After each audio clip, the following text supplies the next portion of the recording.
He's the woman-hating, blood coming out of her, wherever. immigrant scapegoating, They're rapists. Muslim bashing, A total and complete shutdown of Muslims entering the United States. worker exploiting, demagogic, egomaniac plutocrat. And he's also the creation of the American elite.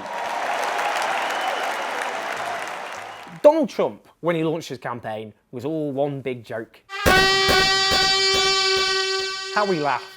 Not really laughing anymore. Now, at the rate that his campaign is imploding, the odds of him having access to the nuclear codes of the United States and being literally the leader of the world's last superpower, well, they do seem to be diminishing. Will you drop out, Mr. Trump? That's no sign for complacency. And secondly, whatever happens, he's exposed a rottenness that runs deep in American society.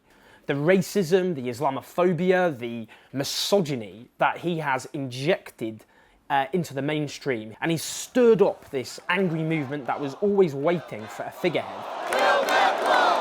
Build that wall! Build that wall! Build that wall! That movement won't go away, and next time it won't be Trump, it will be somebody else. But equally, he is a damning indictment of the American elite. You can see these Republicans now scurrying away like, well, the rats, arguably they are, from a ship which is sinking pretty fast.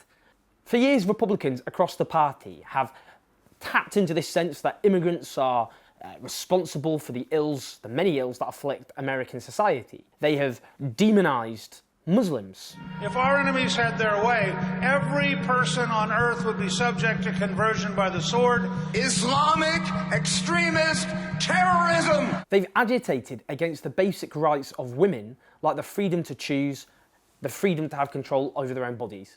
And all Donald Trump is the undiluted essence of what they stand for. They're staring into a reflection of everything, all the ugliness that they've promoted for year after year after year. Now let me make this clear. I am not just attacking the Republicans. The Democrats have to take responsibility as well.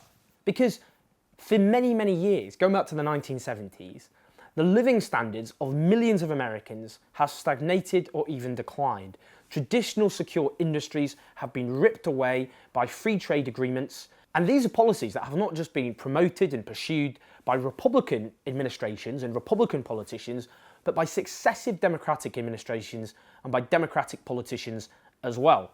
Donald Trump would not have got the support he had without the fact that economic insecurity defines the lives of millions of working class Americans for whom life is very, very tough.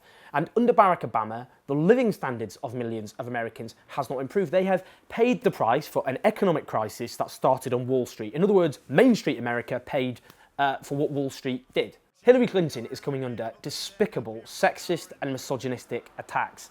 And I desperately want her to win because she's the only means possible to stop Donald Trump becoming US president. You really think Donald Trump has the temperament to be commander-in-chief?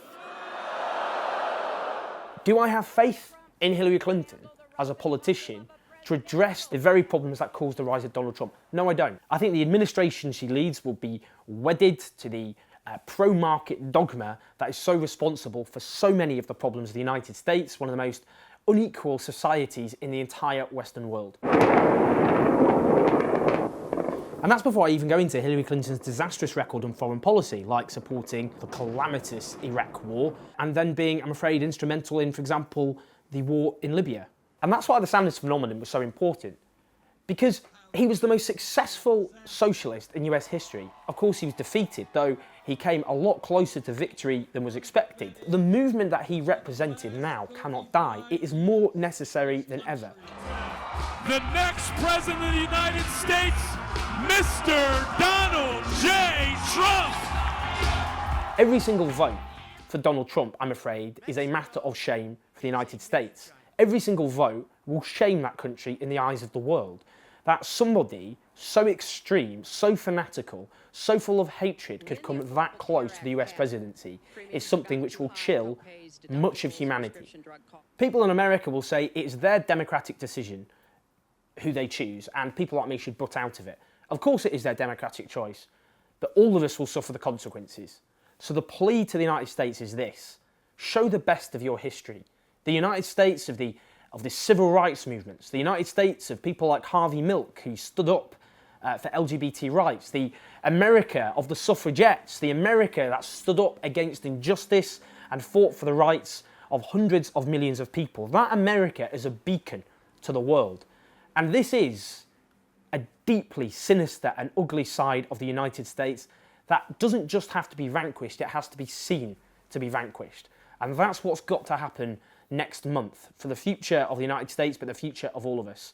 So do the right thing in the United States, but this can only be the beginning.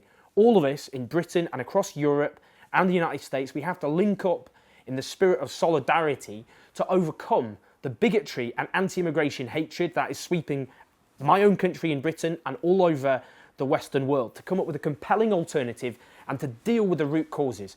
I don't think Hillary Clinton is that solution, even though she's the only means we have to stop Donald Trump. But together, we can overcome these injustices and we can finally defeat the racism and xenophobia that so scars all of us. Do you think Donald Trump could actually win? Am I now understating it? You know, has his campaign actually imploded? And, you know, am I being unfair on Hillary Clinton and the Democrats? I want to hear your thoughts, so leave your comments as ever. I can imagine these are going to be some quite tasty comments, knowing American political discourse as I do. But I want to hear your thoughts, so subscribe. I'll see you next time.